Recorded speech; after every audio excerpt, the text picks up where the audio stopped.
A Quick Guide to Biblical Genres by Arnold M. Pistanio. First is historical narratives. Historical narrative is scripture that gives factual retellings of real events. These books of the Bible are not based in might, they are based in fact. Old Testament narrative is found in Genesis, Exodus, Numbers, Deuteronomy, Joshua, Judges, Ruth, 1st and 2nd Samuel, 1st and 2nd Kings, 1st and 2nd Chronicles, Isaiah, Nehemiah, and Esther's, and parts of Job. In New Testament is found in Matthew, Mark, Luke, John, and Acts. As we read, it is important for us to pause and reflect on the fact that these events actually happened. Next is the law. Biblical law is scripture that outlines God's commands to His covenant people. It is important for us to note that the law was given after God redeemed the Israelites out of Egypt. Grace came before the law. Law comes in several forms. First is moral law. Law is about to live for all people in all times. Second, ceremonial law. Laws about tabernacle and temple worship for the Israelites. And last, civil or judicial law. Laws that govern, preserve, and protected Israelites' society. The law was designed to be used by governing authorities, and this biblical law is found in Leviticus, parts of Exodus, Numbers, and Deuteronomy. Next is poetry.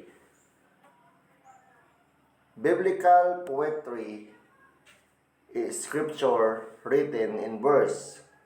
This type of scripture is full of symbolic language, metaphors, word pictures, and expression of feelings. Psalms make up the majority of biblical poetry, but poetry can also be found in Song of Solomon, Lamentations, and several Old Testament narratives. There are several authors of Psalms, with David being the most well-known author. Here is the types of Psalms. Psalms have been categorized in many different ways. First is hymns of thanksgiving, hymns of praise, hymns of celebrating God's law, wisdom psalms, songs of confidence, royal psalms, historical psalms, and prophetic hymns. Next is wisdom literature. Wisdom literature is scripture that reveals the collected wisdom of generations of godly people. Wisdom literature invites us to consider the complexity of wise living and gives us general rules in life.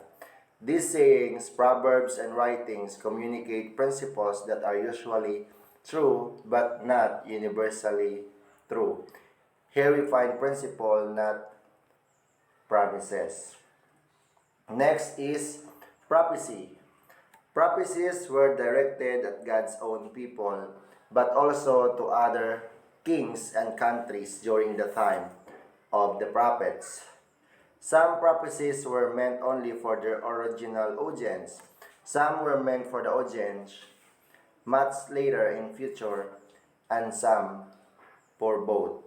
Biblical prophecy is scripture that recounts vision or specific message from God about future. Not all prophets have their own books of the Bible. There are also prophecies interwoven throughout historical narrative in both testaments. In Old Testament, examples are Moses, Balaam, Elijah, and Elisha. In New Testament, examples are John the Baptist and John the Apostles. Books dedicated totally to prophecy are separated into major and minor categories, not due to the level of their importance, but due to their length. There are major prophets include Isaiah, Jeremiah, Ezekiel, and Daniel.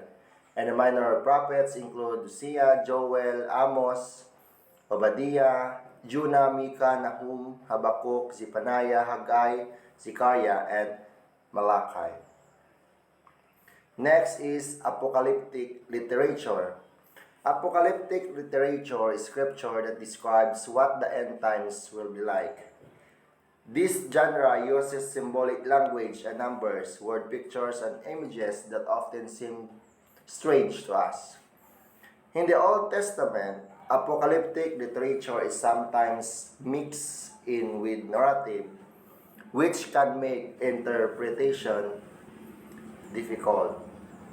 In Old Testament, apocalyptic literature can be found in parts of Isaiah, Jeremiah, Ezekiel, Joel, Zechariah, and Daniel.